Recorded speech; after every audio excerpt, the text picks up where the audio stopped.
ನಮಸ್ತೆ ವೀಕ್ಷಕರೇ, ಶುಭೋದಯ. ಜಾತಕ ಫಲ ಕಾರ್ಯಕ್ರಮಕ್ಕೆ ಸ್ವಾಗತ. ನಾನು ಪ್ರಗತಿ ಜೈರಾಮ್. ವೀಕ್ಷಕರೇ, ಇನ್ನು ಮುಂದೆ ಪ್ರತಿದಿನ 6:30ಕ್ಕೆ ಜಾತಕ ಫಲ ಕಾರ್ಯಕ್ರಮ ಪ್ರಸಾರವಾಗುತ್ತೆ. ಪ್ರತಿದಿನದ ವಿಶೇಷತೆ, ವ್ರತ, ಅನುಷ್ಠಾನಗಳ ಬಗ್ಗೆ ಅರ್ಧ ಗಂಟೆ ಮುಂಚಿತವಾಗಿ ನಿಮಗೆ ಮಾಹಿತಿಯನ್ನ ತಿಳಿಸ್ಕೊಡೋದ್ರಿಂದ ನಿಮಗೂ ಸಹ ಆಚರಣೆಗೆ ಸಹಾಯ ಆಗುತ್ತೆ ಅನ್ನುವಂತಹ ಕಾರಣಕ್ಕೆ ಅರ್ಧ ಗಂಟೆ ಮುಂಚಿತವಾಗಿ ನಾವು ನಿಮ್ಮ ಮುಂದೆ ಬರ್ತಾ ಇದ್ದೀವಿ. ಮಿಸ್ ಮಾಡದೆ ಪ್ರತಿದಿನ ಜಾತಕ ಫಲ ಕಾರ್ಯಕ್ರಮವನ್ನ ಬೆಳಗ್ಗೆ 6:30ಕ್ಕೆ ನೋಡೋದನ್ನ ಮರಿಬೇಡಿ ಅಂತ ಹೇಳ್ತಾ, ಇವತ್ತು ಗುರು ಪೌರ್ಣಮಿ ಇದೆ. ಹಾಗಾಗಿ ಈ ದಿನದ ವಿಶೇಷತೆಯ ಜೊತೆಗೆ ಯಾವ ರೀತಿಯಾಗಿ ಆಚರಣೆಯನ್ನ ಮಾಡಬೇಕು, ಇದರ ಮಹತ್ವ ಎಂತದ್ದು ಅನ್ನೋದ್ರ ಬಗ್ಗೆ ಮಾಹಿತಿಯನ್ನ ತಿಳಿಸ್ಕೊಡೋದಕ್ಕೆ ನಮ್ಮ ಜೊತೆ ಇದ್ದಾರೆ ಪ್ರಾಜ್ಞರಾದಂತಹ ಶ್ರೀಕಂಠ ಶಾಸ್ತ್ರಿಗಳು. ಬನ್ನಿ ಮೊದಲಿಗೆ ಅವರನ್ನ ಕಾರ್ಯಕ್ರಮಕ್ಕೆ ಸ್ವಾಗತಿಸೋಣ. ಶಾಸ್ತ್ರಿಗಳೇ ನಮಸ್ಕಾರ, ಕಾರ್ಯಕ್ರಮಕ್ಕೆ ಸ್ವಾಗತ. ನಮಸ್ಕಾರಗಳು. ಶಾಸ್ತ್ರಿಗಳೇ, ಇವತ್ತು ಗುರುಪೂರ್ಣಿಮಾ ಇದೆ. ಹಾಗಾಗಿ ಈ ದಿನದ ಮಹತ್ವದ ಬಗ್ಗೆ ತಿಳಿಸ್ಕೊಡಿ. ಆಚರಣೆ ಹೇಗಿರಬೇಕಾಗುತ್ತೆ ಅನ್ನೋದ್ರ ಬಗ್ಗೆ ವೀಕ್ಷಕರಿಗೆ ತಿಳಿಸ್ಕೊಡೋದಾದ್ರೆ. ಶ್ರೀ ಗುರುಭ್ಯೋ ನಮಃ. ಹರಿ ಓಂ. ಮೂರ್ತಿತ್ವೇ ಪರಿಕಲ್ಪಿತ ಶಶಿಭೃತೌ ವರ್ತ್ಮಾ ಪುನರ್ಜನ್ಮನ ಮಾತ್ಮೇತ್ಯಾತ್ಮವಿದಾಂ ಕೃತುಶ್ಚ ಯಜತಾಂ ಭರತ ಅಮರ ಜ್ಯೋತಿಷಾಂ ಲೋಕಾನಾಂ ಪ್ರಳಯೋದ್ಭವ ಸ್ಥಿತಿವಿಭಶ್ಚಾನೇಕಧಾಯ ಶ್ರಿತೌ ವಾಚನ್ನ ಸದದಾ ತ್ವನೇಕ ಕಿರಣ ತ್ರೈಲೋಕ್ಯ ದೀಪೋ ರವಿಹಿ. ಸಮಸ್ತ ವೀಕ್ಷಕರಿಗೆ ಶುಭೋದಯ, ಶುಭ ಬೆಳಗು. ಈ ದಿನದ ವಿಶೇಷತೆ ಅದು ಗುರುಪೂರ್ಣಿಮಾ. ಅದರ ಮಹತ್ವ ತಿಳಿಯೋಣ. ತತ್ಪೂರ್ವದಲ್ಲಿ ಈ ಹೊತ್ತಿನ ಪಂಚಾಂಗವನ್ನು ಗಮನಿಸಿಕೊಳ್ಳೋಣ. ಶ್ರೀ ವಿಶ್ವಾವಸುನಾಮ ಸಂವತ್ಸರ ಉತ್ತರಾಯಣ ಗ್ರೀಷ್ಮ ಋತು ಆಷಾಢ ಮಾಸ ಶುಕ್ಲ ಪಕ್ಷವಾಗಿದೆ. ಈ ದಿವಸ ಗುರುವಾರವಾಗಿರ್ತಕ್ಕಂಥದ್ದು. ಪೌರ್ಣಮಿ ತಿಥಿ ಪೂರ್ವಾಷಾಢ ನಕ್ಷತ್ರ. ಈ ದಿವಸ ಗುರುವಾರವೂ ಆಗಿದೆ, ಪೌರ್ಣಮಿಯೂ ಬಂದಿದೆ. ಗುರುಪೌರ್ಣಮಿ ಎಷ್ಟು ಪ್ರಶಸ್ತವಾಗಿದೆ. ಗುರುವಾರವೇ ಬಂದು ಅದರ ಕಳೆಯನ್ನು ಹೆಚ್ಚಿಸಿಬಿಟ್ಟಿದೆ. ಹೀಗಾಗಿ ಈ ದಿವಸ ನಾವು ಎಲ್ಲ ನಮ್ಮ ಮನಸ್ಸಿಗೆ ಯಾರು ಗುರುವರಿಯರು ಅಂತ ಅನ್ನಿಸ್ತಾರೋ ಅವರ ಸ್ಮರಣೆ, ಅವರ ಧ್ಯಾನ, ಅವರ ಆರಾಧನೆಗಳಲ್ಲಿ ನಮ್ಮನ್ನು ನಾವು ಕಾಯ ವಾಚ ಮನಸ್ಸ ಸಂಪೂರ್ಣ ತೊಡಗಿಸಿಕೊಳ್ಳಬೇಕು. ಅದಕ್ಕೆ ಒಂದು ಶಿಖರ ಸ್ಥಾನವಾಗಿದೆ ಈ ಒಂದು ದಿವಸ. ಯಾರಾದರೂ ಒಬ್ಬ ಶ್ರೇಷ್ಠ ಗುರುವಿನ ಸಂತನ ಆರಾಧನೆಗೆ ತುಂಬ ಪ್ರಶಸ್ತವಾದ ಕಾಲ ಯಾವುದು ಅಂದರೆ ಅದು ಈ ಪೌರ್ಣಮಿ. ಹೀಗಾಗಿ ಈ ಒಂದು ದಿನಕ್ಕೆ ಕಾಯ್ತಾ ಇರ್ತಾರೆ ಆ ಭಕ್ತರು. ಗುರುವಿನ ಆರಾಧನೆ ಪ್ರತಿ ದಿವಸ ಮಾಡಬಹುದು, ಇಲ್ಲ ಅಂತಲ್ಲ, ಆದರೆ ಅದಕ್ಕೊಂದು ಶಿಖರ ಸ್ಥಾನ ಅಂತಿದೆ. ಆ ದಿವಸ ಈ ಒಂದು ಪೌರ್ಣಮಿ ಆಗಿದೆ. ವಸ್ತುತಃ ಈ ಒಂದು ಗುರುಪೌರ್ಣಮಿ ನಡೀತಕ್ಕಂಥದ್ದು ವ್ಯಾಸರ ಹೆಸರಿನಲ್ಲಿ. ಬಾದರಾಯಣರು ಅಂತ ಕರೀತಕ್ಕಂಥ, ವ್ಯಾಸ ಮಹರ್ಷಿಗಳು ಅಂತ ಕರೀತಕ್ಕಂಥ, ಕೃಷ್ಣ ದ್ವೈಪಾಯನರು ಅಂತ ಹೇಳ್ತಕ್ಕಂಥ ಆ ವೇದವ್ಯಾಸರ ಹೆಸರಿನಲ್ಲಿ ಈ ದಿವಸ ಗುರುಪೌರ್ಣಮಿಯನ್ನು ಆಚರಿಸಲಾಗುತ್ತೆ. ಸಾಮಾನ್ಯವಾಗಿ ನಮಗೆ ಗೊತ್ತಿಲ್ಲ ಗುರುಪೌರ್ಣಮಿ ಅಂದ ಕೂಡಲೇ ಸಾಮಾನ್ಯವಾಗಿ ನಮ್ಮ ವಲಯಗಳಲ್ಲಿರ್ತಕ್ಕಂಥ ಗುರುವಿನ ಆರಾಧನೆಯಲ್ಲಿ ತೊಡಗಿಬಿಟ್ಟು ಗುರುಪೌರ್ಣಮಿ ಅಂದರೆ ಗುರುವಿನ ಆರಾಧನೆ ಅನ್ನೋದು ತಲೆಯಲ್ಲಿದೆ. ಆದರೆ ವ್ಯಾಸರು ಯಾವುದನ್ನು ನಮಗೆ ಮಹಾಭಾರತ ಅಂತಹ ಮೇರು ಕೃತಿಯನ್ನು, ಅದು ಎಂಥ ಕೃತಿ ಅಂದರೆ ವೇದಕ್ಕೆ ವೇದ, ಪುರಾಣಕ್ಕೆ ಪುರಾಣ, ಇತಿಹಾಸಕ್ಕೆ ಇತಿಹಾಸ, ದರ್ಶನಕ್ಕೆ ದರ್ಶನ, ಆ ರೀತಿಯಲ್ಲಿರ್ತಕ್ಕಂಥ ಕಾವ್ಯಕ್ಕೆ ನಮ್ಮ ಕುಮಾರವ್ಯಾಸನೇ ಹೇಳುವ ಹಾಗೆ ಕಾವ್ಯಕ್ಕೆ ಗುರು ಅನ್ನುವ ರೀತಿಯಲ್ಲಿರ್ತಕ್ಕಂಥ ಒಂದು ವಿಶಿಷ್ಟ ಕೃತಿ. ಮಹಾಭಾರತ ವೇದಗಳಿಗಿಂತಲೂ ಅತ್ಯಂತ ಪ್ರಸಿದ್ಧಿಯನ್ನು ಪಡೆದಂಥ ಮತ್ತು ಎಷ್ಟೋ ಜನಮಾನಸಕ್ಕೆ ಬೇಕಾಗಿರ್ತಕ್ಕಂಥ ಮಾರ್ಗದರ್ಶನ ನೀಡತಕ್ಕಂಥ ಒಂದು ಸೂಕ್ತಿಪ್ರಾಯವಾದ ಕೃತಿಯಾಗಿಬಿಟ್ಟಿದೆ. ಅವರ ಒಂದು ಬದುಕೆ, ಆ ಒಂದು ಕಥೆಯೇ, ಆ ಗಾಥೆಯೇ ಮನುಷ್ಯನ ಬದುಕಿಗೆ ದಾರಿಯನ್ನು, ಬೆಳಕನ್ನು ಆ ದಾರಿಯನ್ನು ತೋರಿಸುವ ಬೆಳಕಾಗಿಬಿಟ್ಟಿದೆ. ಅಂಥ ಮೇರು ಕೃತಿಯಾಗಿದೆ. ಪಂಚಮ ವೇದ ಅಂತಲೇ ಕರೀತಾರೆ. ಅದನ್ನು ನಮಗೆ ಕೊಡುಗೆ ಮಾಡಿಕೊಟ್ಟಂಥವರು ವೇದವ್ಯಾಸರು. ವ್ಯಾಸರು ಜನಿಸಿದ ಈ ದಿವಸ ಅದು ಗುರುಪೌರ್ಣಮಿಯಾಗಿದೆ. ಹೀಗಾಗಿ ವ್ಯಾಸರನ್ನು ವ್ಯಾಸಪೀಠದಲ್ಲಿ ಅವರ ಗ್ರಂಥಗಳನ್ನು ಇಟ್ಟು, ವ್ಯಾಸರ ಪ್ರತಿಮೆಯನ್ನು ಅಥವಾ ಫೋಟೋವನ್ನು ಇಟ್ಟು, ಪಟವನ್ನಿಟ್ಟು ಅವರಿಗೆ ವಿಶೇಷವಾಗಿ ಪೂಜಾದಿಗಳನ್ನು ಮಾಡ್ತಕ್ಕಂಥದ್ದು ಎಲ್ಲ ಮಠಗಳಲ್ಲಿ ಈ ದಿವಸ ನೆರವೇರುತ್ತೆ. ವ್ಯಾಸ ಪೂಜೆ ಅಂತಕ್ಕಂಥದ್ದು ಎಲ್ಲರಿಗೂ ಬೇಕಾಗಿದೆ. ಇದು ಪ್ರವೃತ್ತಿ ನಿವೃತ್ತಿ ಎನ್ನುವ ಭೇದವೇ ಇಲ್ಲದೆ ನಾವೂ ಮಾಡಬೇಕು. ಯತಿಗಳು, ಸನ್ಯಾಸಿಗಳು ಕೂಡ, ನಮ್ಮದು ಪ್ರವೃತ್ತಿ, ಸನ್ಯಾಸಿಗಳದು ನಿವೃತ್ತಿ ಮಾರ್ಗ ಅಂತ. ಹೀಗಾಗಿ ಪ್ರವೃತ್ತಿ ನಿವೃತ್ತಿ ಎರಡಕ್ಕೂ ಮಾರ್ಗದರ್ಶನ ಮಾಡಿದಂಥವರು ವೇದವ್ಯಾಸರು. ವೇದವ್ಯಾಸರು ಬರೆದಂತಹ ಯಾವ ಬ್ರಹ್ಮಸೂತ್ರಗಳಿದ್ದಾವೆ, ಯಾವ ಭಗವದ್ಗೀತೆ ಇದೆ, ಇವುಗಳಿಗೇನೆ ಶಂಕರಾಚಾರ್ಯರಿರಬಹುದು, ಮಧ್ವಾಚಾರ್ಯರಿರಬಹುದು, ರಾಮಾನುಜರಿರಬಹುದು, ಇವರೆಲ್ಲ ಭಾಷ್ಯವನ್ನು ಬರೀಲಿಕ್ಕೆ ಆಯ್ಕೆ ಮಾಡಿಕೊಂಡ ಗ್ರಂಥಗಳು ಯಾವುದು ಅಂದರೆ ವ್ಯಾಸರು ರಚಿಸಿದ್ದೇ ಆಗಿದೆ. ಹೀಗಾಗಿ ಗುರುಸ್ಥಾನದಲ್ಲಿ ವೇದವ್ಯಾಸರು ಕೂತಿದ್ದಾರೆ.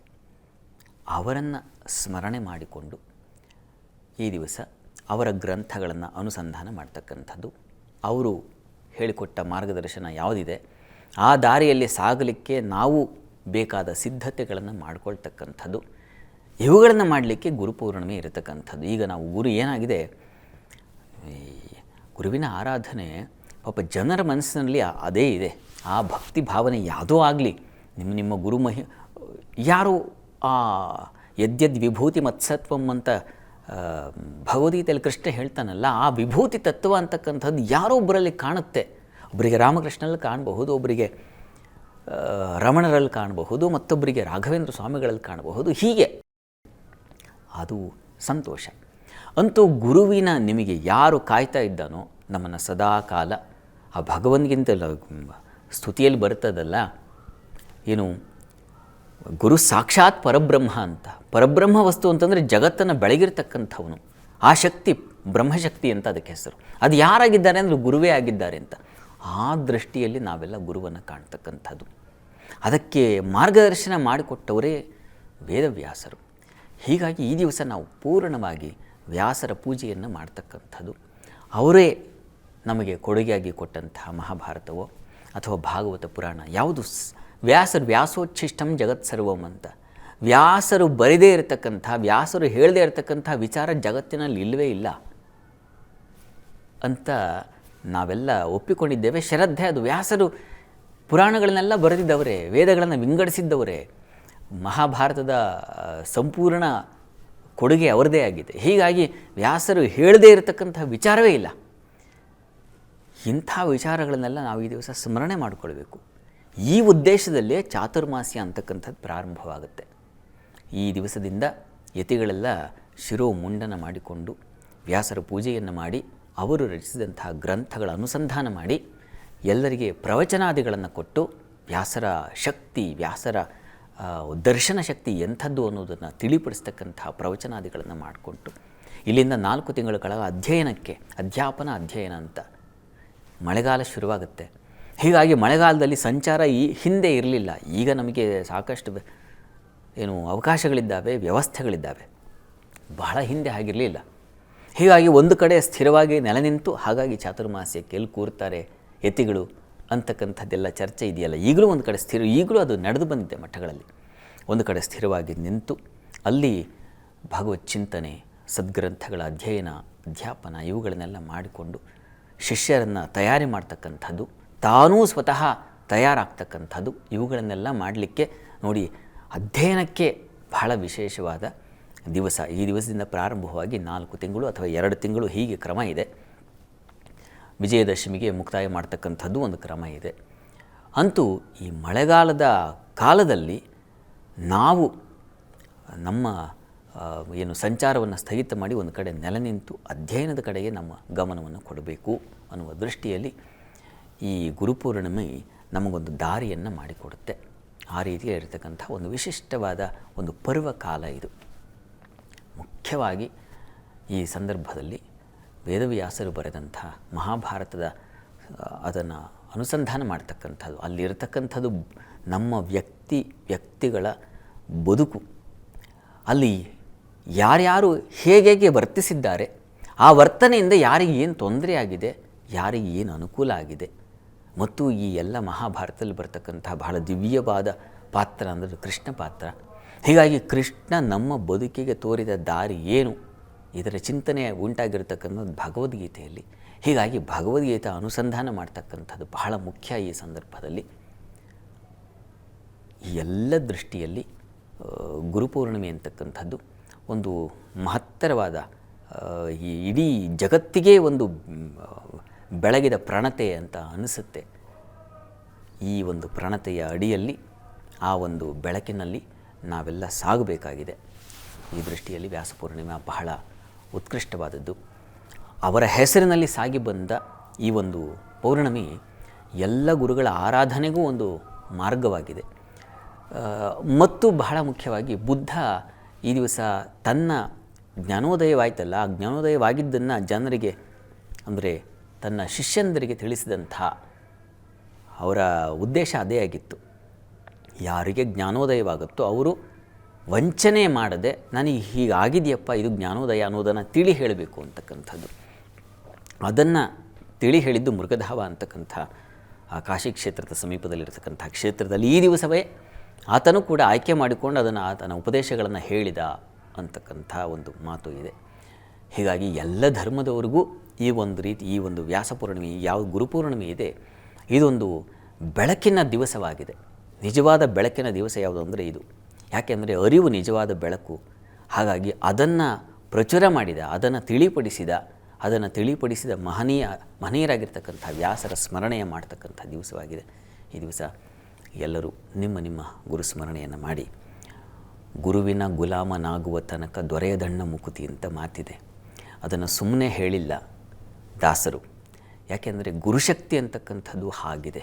ಅದನ್ನೇ ನಾನು ಮೊದಲಿಗೆ ಹೇಳ್ತು, ಸಾಕ್ಷಾತ್ ಪರಬ್ರಹ್ಮ ಅಂತ. ಗುರುವಿಗೆ ಸೃಷ್ಟಿ ಮಾಡುವ ಸ್ಥಿತಿ, ಅದನ್ನು ಕಾಪಾಡ್ತಕ್ಕಂಥ ಮತ್ತು ಅದನ್ನು ಮುಕ್ತ ಮಾಡ್ತಕ್ಕಂಥ ಸರ್ವಶಕ್ತಿಯು ಆ ಗುರುವಿನಲ್ಲಿದೆ. ಯಾರು ಗುರುವಿನ ಆ ದಾರಿಯಲ್ಲಿ ಸಾಗ್ತಾರೋ ಅವರಿಗೆ ಗುರುವಿನ ಕೃಪೆಯಿಂದ ಮುಕ್ತಿಯೇ ಸಿಕ್ಬಿಡುತ್ತೆ. ಎಲ್ಲ ಬಗೆಯ ಮುಕ್ತಿ. ಯಾವ ನೋವಿದ್ದರೆ ಆ ನೋವಿನಿಂದ ನಮಗೆ ಮುಕ್ತಿ ದೊರೆತು ನಾವು ಪ್ರಸನ್ನ ಚಿತ್ತರಾಗಲಿಕ್ಕೆ ಒಂದು ದಾರಿ ಆಗುತ್ತೆ. ಹೀಗಾಗಿ ಈ ದಿವಸ ಕನಿಷ್ಠ ನಿಮ್ಮ ಗುರುಗಳು, ನಿಮಗೆ ಯಾರೋ ಇರ್ತಾರಲ್ಲ, ಗುರು ನನ್ನ ಮನಸ್ಸಿಗೆ ತೋರಿದಂತಹ ಮಹಾಗುರು ಅಂತ, ಅವರ ಒಂದು ಸೇವೆಯನ್ನು, ಅವರ ಒಂದು ದರ್ಶನ, ಅವರಿಗೆ ಒಂದು ಪೂಜಾದಿಗಳನ್ನು ನೆರವೇರಿಸ್ತಕ್ಕಂಥದ್ದು, ಕಾಣಿಕೆಗಳನ್ನು ಕೊಡ್ತಕ್ಕಂಥದ್ದು ಬಹಳ ಮುಖ್ಯ. ಹೀಗಾಗಿ ನಿಮ್ಮ ಟೀಚರ್ಸಿಂದ ಹಿಡಿದು ನಿಜವಾದ ಟೀಚರ್ಸ್ ಡೇ, ಶತಾವಧಾನಿಗಳು ಹೇಳ್ತಾ ಇದ್ದರು, ನಮ್ಮ ಭಾರತೀಯ ಸಂಸ್ಕೃತಿಗೆ ನಿಜವಾದ ಟೀಚರ್ಸ್ ಡೇ ಯಾವುದು ಅಂತಂದ್ರೆ ಅದು ಗುರುಪೂರ್ಣಿಮೆ ಅಂತ. ಹೀಗಾಗಿ ನಿಮ್ಮ ಅದು ಪ್ರಾಧ್ಯಾಪಕರಿರಲಿ, ಶಿಕ್ಷಕರಿರಲಿ, ಅಲ್ಲಿಂದ ಶುರುವಾಗಿ ಗುರುವಿನವರೆಗೆ ಅದು ಹಂತ ಹಂತವಾಗಿ ಬೆಳೆಯುತ್ತೆ. ಆ ಗುರುತ್ವ ಅಂತಕ್ಕಂಥದ್ದು. ಗುರುತ್ವ ಅಂದ್ರೇ ಬೃಹತ್ತಾದದ್ದು ಅಂತ. ಅದು ನಮಗೆ ಅರ್ಥ ಆಗಬೇಕಾಗಿದ್ದರೂ ನಾವು ಆ ದಾರಿಯಲ್ಲಿ ಸಾಗಬೇಕಾಗುತ್ತೆ. ಇದು ನಿಮಗೆ ಹಂತ ಹಂತವಾಗಿ ಗೊತ್ತಾಗ್ತಾ ಹೋಗುತ್ತೆ. ಅದನ್ನು ಹೇಳಬೇಕಾಗಿಲ್ಲ. ಅನುಭವಕ್ಕೆ ಬರ್ತಕ್ಕಂಥದ್ದನ್ನು ನಾನು ಎಷ್ಟು ಉಪನ್ಯಾಸ ಕೊಟ್ಟರು, ನೀವೆಷ್ಟು ಉಪನ್ಯಾಸ ಕೇಳಿಕೊಂಡ್ರು, ಅಥವಾ ಇನ್ಯಾರದೇ ಉಪನ್ಯಾಸ ಕೇಳಿದ್ರು ಅದು ಗೊತ್ತಾಗೋದಿಲ್ಲ, ಅವ್ರಿಗೆ ಗೊತ್ತಿರೋರಿಗೆ ಮರ್ತು ಹೋಗೋದಿಲ್ಲ. ಹೀಗಾಗತ್ತೆ. ಇದು ಅನುಭವಕ್ಕೆ ಬರದ ಹೊರತು ಆ ಗುರುಶಕ್ತಿ ಏನು ಅನ್ನೋದು ಗೊತ್ತಾಗೋದಿಲ್ಲ. ಯಾವಾಗ ಒಂದು ಸಲ ಗೊತ್ತಾಗತ್ತೆ ಅಲ್ಲಿ ಮಾತಿಗೆ ಅವಕಾಶ ಇರಲ್ಲ. ಹೀಗಾಗಿ ಅಂಥ ಗುರು ನನಗೆ ಸಿಗಲಿ. ಕುವೆಂಪು ಅವರು ಹೇಳ್ತಾ ಇದ್ದರು, ಅವರಿಗೆ ಮಹಾಗುರುವಾಗಿ ತೋರಿದ್ದು ರಾಮಕೃಷ್ಣರು. ಅವರು ಆ ಒಂದು ಪುಸ್ತಕವನ್ನೇ ಬರೀತಾರೆ, ಏನು ಗುರುದಾರಿಯಲ್ಲಿ ಭಗವಂತನ ದರ್ಶನ ಅನ್ನುವ ಅರ್ಥದಲ್ಲಿರ್ತಕ್ಕಂಥದ್ದು. ಅಲ್ಲಿ ಅವರು ಕಾಣ್ತಕ್ಕಂಥ ಗುರುವಿನ ದಾರಿ, ಅದು ರಾಮಕೃಷ್ಣರ ಒಂದೊಂದು ಘಟನೆಯನ್ನು ಸ್ಮರಣೆ ಮಾಡಿಕೊಂಡು ಗುರು ಅಂದರೆ ಇದು, ಗುರುಶಕ್ತಿ ಅಂದರೆ ಇದು, ಗುರುದಾರಿ ಅಂದರೆ ಇದು, ಗುರುಪಥ ಅಂದರೆ ಇದು ಅಂತ ಹಾಗೆ ಹೇಳ್ತಾರೆ. ಹಾಗೆ ನಮಗೆ ಒಂದು ಶಕ್ತಿಯ ಬರುತ್ತೆ, ಅನುಭವಕ್ಕೆ ಬರುತ್ತೆ. ಅಲ್ಲಿವರೆಗೆ ಕಾಯಬೇಕು. ಅಂಥ ಅನುಭವ ವ್ಯಾಸರ ಮೂಲಕ, ವ್ಯಾಸರ ಪೂಜೆಯ ಮೂಲಕ ನಮಗೆ ಸಿಗಲಿ ಅಂತ ನಾವೆಲ್ಲ ಪ್ರಾರ್ಥನೆ ಮಾಡಿಕೊಳ್ಳೋಣ. ಒಳ್ಳೆಯದಾಗಲಿ. ಶಾಸ್ತ್ರಿಗಳೇ, ಈ ದಿನ 12 ರಾಶಿಗಳ ಫಲಾಫಲ ಯಾವ ರೀತಿಯಾಗಿದೆ? 12 ರಾಶಿಗಳ ಫಲಾಫಲ ತಿಳಿಯುವ ಮುನ್ನ ಇವತ್ತಿನ ಗ್ರಹ ಸ್ಥಿತಿಯನ್ನು ಗಮನಿಸ್ಕೊಳ್ಳೋದಾದರೆ, ವೃಷಭ ರಾಶಿಯಲ್ಲಿ ಶುಕ್ರ ಇರತಕ್ಕಂಥದ್ದು, ಮಿಥುನ ರಾಶಿಯಲ್ಲಿ ಅಲ್ಲಿ ರವಿ ಮತ್ತು ಗುರು ಯುತಿಯನ್ನು ನೋಡ್ತಾ ಇದ್ವಿ. ಬುಧ ಇರತಕ್ಕಂಥದ್ದು ಕರ್ಕಟಕ ರಾಶಿಯಲ್ಲಿ, ಕುಜ ಕೇತು ಜೊತೆಗೆ ಮಾಂದಿವುದಿಯಾಗಿದೆ, ಅದು ಸಿಂಹ ರಾಶಿಯಲ್ಲಿ. ಚಂದ್ರ ಇರತಕ್ಕಂಥದ್ದು ಗುರುವಿನ ಮನೆಯಲ್ಲೇ ಇದ್ದಾನೆ, ಬಹಳ ವಿಶೇಷ, ಅದು ಧನು ರಾಶಿಯಲ್ಲಿ. ಇನ್ನು ರಾಹು ಶನೈಶ್ಚರನ್ನು ನೋಡಿದ್ರೆ ಕುಂಭ ಮೀನುಗಳಲ್ಲಿದ್ದಾರೆ. ಹೀಗಿರುವಾಗ 12 ರಾಶಿಗಳ ಫಲಾಫಲ ತಿಳಿತಾ ಹೋಗೋಣ. ಮೊದಲಿಗೆ ಮೇಷರಾಶಿಯವರಿಗೆ ದಿವಸ ನೋಡಿ, ಚಂದ್ರ ಚತುರ್ಥಾಧಿಪತಿ, ಆತ ಭಾಗ್ಯದಲ್ಲಿದ್ದಾಗ ಧರ್ಮದ ಒಂದು ಆಚರಣೆಗಳು ಜಾಸ್ತಿ ಆಗುತ್ತೆ. ಧರ್ಮಚಿಂತನೆ, ಸಜ್ಜನರ ಭೇಟಿ, ಸಾಧು ಸಂತರ ಭೇಟಿ, ಗುರುಗಳ ಭೇಟಿ ಆಗ್ತಕ್ಕಂಥದ್ದು, ಈ ಥರದ್ದೊಂದು ಧರ್ಮ ಕಾರ್ಯದಲ್ಲಿ ಆಸಕ್ತಿ ಅನ್ನೋದು ಮೂಡುತ್ತೆ ಬಹಳ ಮುಖ್ಯವಾಗಿ. ಕ್ಷೇತ್ರ ದರ್ಶನ ಈ ಥರದ್ದು. ಇನ್ನು ಈ ದಿವಸ ವೃತ್ತಿಯಲ್ಲೂ ನಿಮಗೆ ಸಹಕಾರ ಅನುಕೂಲಗಳು ಉಂಟಾಗ್ತಕ್ಕಂಥದ್ದು, ವಿಳಂಬ ನಿಧಾನಗತಿಯಲ್ಲಿ. ಮತ್ತು ಈ ದಿವಸ ಬಹಳ ಮುಖ್ಯವಾಗಿ ಮಾತು ತುಂಬ ಹೃದಯವಾಗಿ, ಅಂದರೆ ಹಿತವಾದ ಮಾತುಗಳಿಂದ ಕಾರ್ಯ ಸಾಧನೆ. ವಸ್ತ್ರಾಭರಣ ವ್ಯಾಪಾರದಲ್ಲಿ ಅನುಕೂಲ, ಹಾಲು ಹೈನುಗಾರರಿಗೆ ಅನುಕೂಲ, ತುಂಬ ಚೆನ್ನಾಗಿದೆ ಈ ದಿವಸ. ಸ್ವಲ್ಪ ತೊಡಕಿಲ್ಲ ಅಂತಲ್ಲ, ಪಂಚಮದಲ್ಲಿ ಕುಜ ಮಾಂದಿ ಇದ್ದಾಗ ಸ್ವಲ್ಪ ಉದರ ಬಾಧೆ ಉಂಟಾಗಬಹುದು. ಸುಬ್ರಹ್ಮಣ್ಯ ಪ್ರಾರ್ಥನೆ ಮಾಡಿ. ಇನ್ನು ವೃಷಭ ರಾಶಿ. ವೃಷಭ ರಾಶಿಯವರಿಗೆ ಈ ದಿವಸ ರಾಷ್ಟ್ರಾಧಿಪತಿಯ ಬಲ ಚೆನ್ನಾಗಿರೋದ್ರಿಂದಾಗಿ ದೇಹದಲ್ಲಿ ಯಾವುದೇ ತೊಂದರೆ ಇಲ್ಲ, ಆರೋಗ್ಯದಲ್ಲಿ ಅನುಕೂಲ ಉಂಟಾಗುತ್ತೆ. ಈ ದಿವಸ ಚತುರ್ಥದಲ್ಲಿ ಮಾಂದಿ ಉದಿಯಾದರೂ ಸ್ವಲ್ಪ ಪ್ರಯಾಣದಲ್ಲಿ ತೊಂದರೆ ಇದೆ, ಹುಷಾರು. ಜರ್ನಿ ಮಾಡುವಾಗ ಎಚ್ಚರಿಕೆ ಇರಲಿ. ಮತ್ತು ಕೃಷಿ ಭೂಮಿ ಮತ್ತು ವಿಷಜಂತುಗಳ ಭಯ ಇದನ್ನು ಸ್ವಲ್ಪ ಗಮನದಲ್ಲಿಟ್ಕೊಳ್ಳಿ. ಆ ಥರದೊಂದು ಲಕ್ಷಣ ಇದೆ ಈ ದಿವಸ. ಇನ್ನು ಬಂಧು ಸ್ನೇಹಿತರಲ್ಲಿ ಕೂಡ ಸ್ವಲ್ಪ ಅಸಮಾಧಾನ ಬರೋ ಲಕ್ಷಣ ಇದೆ, ಹುಷಾರು. ಅವ್ರ ಜೊತೆ ಎಷ್ಟು ವ್ಯವಹಾರ ಎಷ್ಟು ಬೇಕೋ ಅಷ್ಟು, ಅತಿಯಾದರೆ ಎಲ್ಲವೂ ಸ್ವಲ್ಪ ರಾಡಿ ಅನಿಸುತ್ತೆ. ಹೀಗಾಗಿ ಒಂದು ಗೆರೆ ಇರ್ತದೆ, ಆ ಗೆರೆ ದಾಟ್ದಿರೋ ಹಾಗೆ ನೋಡೋದು ತುಂಬ ಒಳ್ಳೆಯದು ಈ ದಿವಸ, ಎಷ್ಟು ಬೇಕೋ ಅಷ್ಟರಲ್ಲಿ ಅಂತ. ಇನ್ನು ಚಂದ್ರ ಅಷ್ಟಮದಲ್ಲಿದ್ದಾಗ ಸ್ವಲ್ಪ ಮಟ್ಟಿಗೆ ಸ್ತ್ರೀಯರಿಗೆ ಸ್ವಲ್ಪ ವ್ಯಥೆ, ಸ್ವಲ್ಪ ಸಂಕಟದ ಒಂದು ವಾತಾವರಣ ಇರ್ತದೆ. ಈ ದಿವಸ ಈ ಶಿವನ ಸನ್ನಿಧಾನದಲ್ಲಿ ಒಂದು ಅಭಿಷೇಕ ಮಾಡಿಸಿ, ಕ್ಷೀರಾಭಿಷೇಕ, ಎರಡೂ ಬಗೆಯ ತೊಂದರೆ ನಿವಾರಣೆಯಾಗುತ್ತೆ. ಇನ್ನು ಮಿಥುನ ರಾಶಿ. ಮಿಥುನ ರಾಶಿಯವರಿಗೆ ದಿವಸ ಚಂದ್ರ ಸಪ್ತಮದಲ್ಲಿದ್ದಾಗ ಧನಾಧಿಪತಿ ನೋಡಿ, ಸಂಗಾತಿಯ ವಿಚಾರದಲ್ಲಿ ಒಂದು ಅನ್ಯೋನ್ಯತೆ, ಸಾಮರಸ್ಯ, ಒಂದು ರೀತಿಯಲ್ಲಿ ಗೌರವ ಭಾವ, ಹಣಕಾಸಿನ ಸಹಕಾರ ಇದೆಲ್ಲ ತುಂಬ ಚೆನ್ನಾಗಿದೆ. ಮತ್ತು ಈ ದಿವಸ ಕೆಲಸ ಕಾರ್ಯಗಳದ್ದು ಹೆಚ್ಚಿನ ಅನುಕೂಲ ಕಾಣಲಿಕ್ಕೆ ಅವಕಾಶ ಇದೆ. ಈ ದಿವಸ ವ್ಯಾಪಾರಿಗಳಿಗೆ, ಹಾಲು ಹೈನು ವ್ಯಾಪಾರಿಗಳಿಗೆ, ದ್ರವ ವ್ಯಾಪಾರಿಗಳಿಗೆಲ್ಲ ತುಂಬ ಚೆನ್ನಾಗಿದೆ ಈ ದಿವಸ. ಮತ್ತು ದಿನಸಿ ವ್ಯಾಪಾರಿಗಳಿಗೆಲ್ಲ ಅನುಕೂಲದ ವಾತಾವರಣ ಸೂಚಿಸ್ತಾ ಇದೆ. ಸ್ವಲ್ಪ ಮಟ್ಟಿಗೆ ದಿವಸ ಸಹೋದರಲ್ಲಿ ಮನಸ್ತಾಪ, ಸೇವಕರಲ್ಲಿ ಅಸಹಾಯಕತೆ, ಅವರಿಂದಾಗಿ ನೀವು ಅಸಹಾಯಕರಾಗ್ತಕ್ಕಂಥದ್ದು, ಈ ಥರದ್ದು ಒಂದು ಲಕ್ಷಣ ಕೂಡ ಇದೆ. ಸಣ್ಣ ಪುಟ್ಟ ತೊಡಕುಗಳು, ಆತಂಕ ಬೇಡ. ಈ ದಿವಸ ಹೆಚ್ಚಿನ ಪಾಲು ಚೆನ್ನಾಗೇ ಇದೆ. ಮತ್ತು ಹಣಕಾಸಿನ ವಿಚಾರದಲ್ಲಿ ತಂತು ತುಂಬ ಅನುಕೂಲ ಇದೆ. ಬಂಧುಗಳ ಸಹಕಾರವೂ ಚೆನ್ನಾಗಿದೆ. ಈ ದಿವಸ ಪ್ರಾರ್ಥನೆಗೆ ನೀವು ಆಂಜನೇಯನ ಪ್ರಾರ್ಥನೆ ಮಾಡಿ, ಅದರಿಂದ ಅನುಕೂಲ ಆಗುತ್ತೆ. ಇನ್ನು ಕರ್ಕಟಕ ರಾಶಿ. ಕರ್ಕಟಕ ರಾಶಿಯವರಿಗೆ ಸ್ವಲ್ಪ ಮಟ್ಟಿಗೆ ಆರೋಗ್ಯ, ಆಹಾರ ಎರಡೂ ವಿಚಾರದಲ್ಲೂ ತೊಡಕನ್ನು ಸೂಚಿಸ್ತಾ ಇದೆ. ಹೀಗಾಗಿ ಸ್ವಲ್ಪ ಹುಷಾರು. ಮತ್ತು ಈ ದಿವಸ ಒರಟು ಮಾತು, ಕೋಪ, ಸಣ್ಣ ವಿಚಾರವನ್ನು ತುಂಬ ದೊಡ್ಡದು ಮಾಡ್ಕೊಂಡ್ಬಿಡ್ತಕ್ಕಂಥದ್ದು, ಈ ಥರದ್ದೆಲ್ಲ ಇದೆ. ಬ್ಯಾಂಕ್ಗಳಲ್ಲಿ ಕೆಲಸ ಮಾಡ್ತಕ್ಕಂಥವ್ರು ಹುಷಾರಾಗಿರಿ.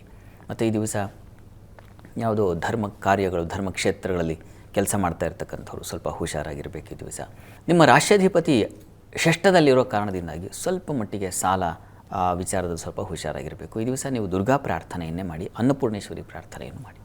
ಇನ್ನು ಸಿಂಹರಾಶಿ. ಸಿಂಹರಾಶಿಯವರಿಗೆ ಸ್ವಲ್ಪ ಮಟ್ಟಿಗೆ ಆರೋಗ್ಯದಲ್ಲಿ ವ್ಯತ್ಯಾಸ ಸೂಚಿಸ್ತಾ ಇದೆ. ಚರ್ಮ ಸಂಬಂಧಿ ತೊಂದರೆಗಳು ಮತ್ತು ಸ್ವಲ್ಪ ಉಷ್ಣ ಪ್ರಕೃತಿ ಉಂಟಾಗ್ತಕ್ಕಂಥ ಸಾಧ್ಯತೆ, ಉಷ್ಣದಿಂದ ತೊಂದರೆ, ಪಿತ್ತ, ಇಂಥ ಒಂದು ಸಮಸ್ಯೆ ಕಾಡಬಹುದು, ಹುಷಾರು. ಅದರ ಹೊರತಾಗಿ ದಿವಸ ಗುರು ಶಿಷ್ಯರ ಬಾಂಧವ್ಯ ತುಂಬ ಚೆನ್ನಾಗಿದೆ. ಅಧ್ಯಯನ, ಅಧ್ಯಾಪನ, ಹೊಸ ವಿಷಯಗಳನ್ನು ಕಲಿತಕ್ಕಂಥ ಆಸಕ್ತಿ, ಈ ಒಂದು ಫಲ ತುಂಬ ಚೆನ್ನಾಗಿದೆ. ಮತ್ತು ಸ್ತ್ರೀಯರಿಗೆ ಚುರುಕು ಬುದ್ಧಿ, ಆಲೋಚನಾ ಶಕ್ತಿ ಹೆಚ್ಚತಕ್ಕಂಥದ್ದು, ಸದ್ವಿಚಾರಗಳ ಚಿಂತನೆ, ಸಜ್ಜನರ ಭೇಟಿ, ಇದೆಲ್ಲ ತುಂಬ ಚೆನ್ನಾಗಿದೆ. ವೃತ್ತಿಯಲ್ಲೂ ಅಷ್ಟೇ ತುಂಬ ಅನುಕೂಲದ ವಾತಾವರಣ ಸೂಚಿಸ್ತಾ ಇದೆ. ಆರೋಗ್ಯ ದೃಷ್ಟಿಯಿಂದ ಈ ದಿವಸ ಸುಬ್ರಹ್ಮಣ್ಯ ಕವಚ ಮತ್ತು ಆದಿತ್ಯ ಹೃದಯ ಕೇಳಿಸ್ಕೊಳ್ಳೋದು ತುಂಬ ಒಳ್ಳೆಯದು. ಇನ್ನು ಕನ್ಯಾ ರಾಶಿ. ಕನ್ಯಾ ರಾಶಿಯವರಿಗೆ ವೃತ್ತಿಯಲ್ಲಿ ಹೆಚ್ಚಿನ ಅನುಕೂಲ ಕಾಣಲಿಕ್ಕೆ ಅವಕಾಶ ಇದೆ ಈ ದಿವಸ. ಕೃಷಿಕರಿಗಂತೂ ತುಂಬ ಚೆನ್ನಾಗಿದೆ. ಬಂಧು ಮಿತ್ರರಲ್ಲಿ ಬಾಂಧವ್ಯದ ಹೆಚ್ಚು ಬಾಂಧವ್ಯ ಅಂತಕ್ಕಂಥದ್ದು ಹೆಚ್ಚಾಗುತ್ತೆ. ಮತ್ತು ಅನ್ಯೋನ್ಯತೆ, ಒಂದು ಪ್ರೀತಿ, ಇವುಗಳು ಜಾಸ್ತಿ ಆಗ್ತಕ್ಕಂಥ ಸಾಧ್ಯತೆ. ಇನ್ನು ಪ್ರಯಾಣದಲ್ಲಿ ಅತ್ಯಂತ ಸುಖಕರವಾದ ಪ್ರಯಾಣ. ಮತ್ತು ಈ ದಿವಸ ಗುರು ಸೇವೆ, ಗುರು ಸನ್ನಿಧಾನ ದರ್ಶನ, ಇದು ಕೂಡ ನಿಮ್ಮ ಒಂದು ಫಲವಾಗಿದೆ ಈ ದಿವಸ. ಒಳ್ಳೆಯ ಉತ್ತಮರ ಭೇಟಿಯಾಗ್ತಕ್ಕಂಥದ್ದು, ತಾಯಿಯ ಬಂಧುಗಳಲ್ಲಿ ಒಂದು ಸಹಕಾರ ಸಿಗ್ತಕ್ಕಂಥದ್ದು, ತಾಯಿಯ ಆರೋಗ್ಯದಲ್ಲಿ ಚೇತರಿಕೆ ಆಗೋದು, ಹೀಗೆಲ್ಲ ತುಂಬ ಶುಭ ಫಲಗಳಿದ್ದಾವೆ.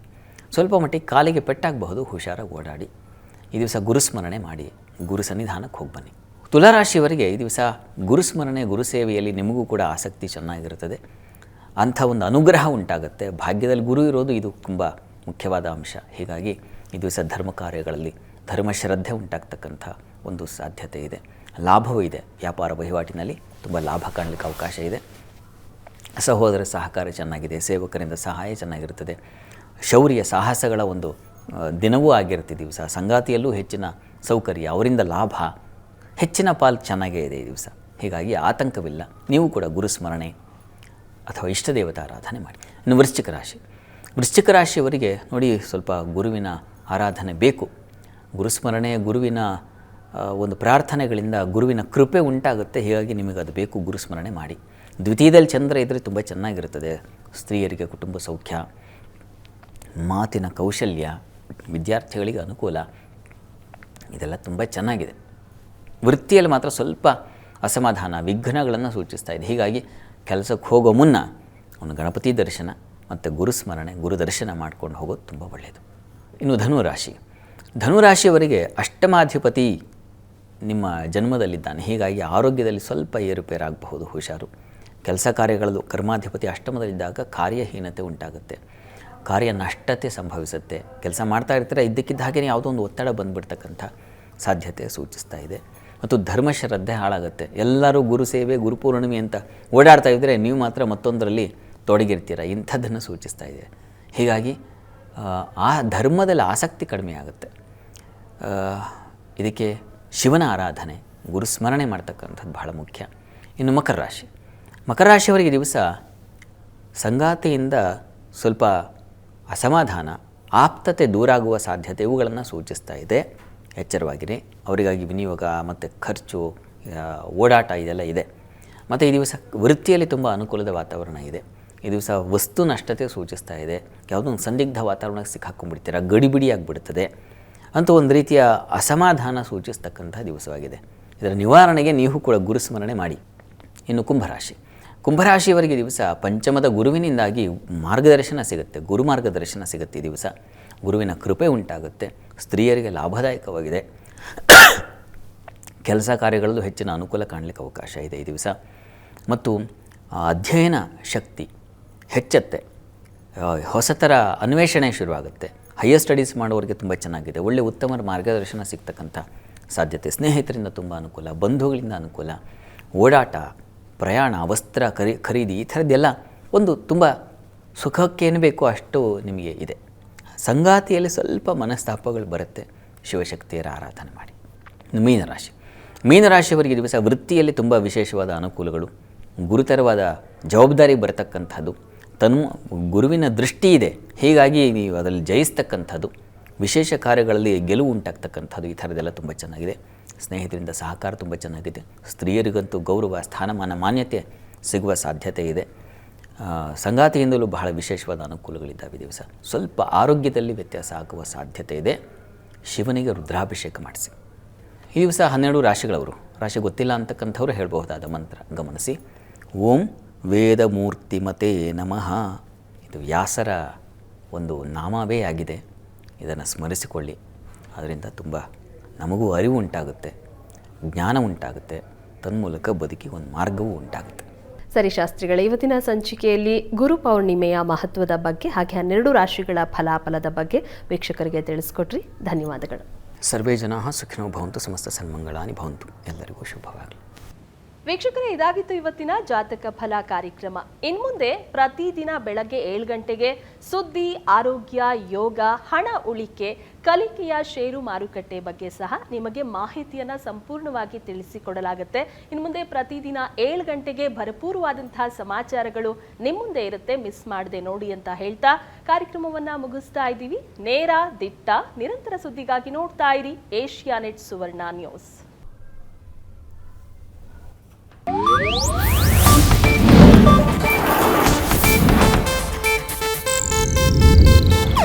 ಇದು ಏಷ್ಯಾನೆಟ್ ನ್ಯೂಸ್ ನೆಟ್ವರ್ಕ್ ಪ್ರಸ್ತುತಿ.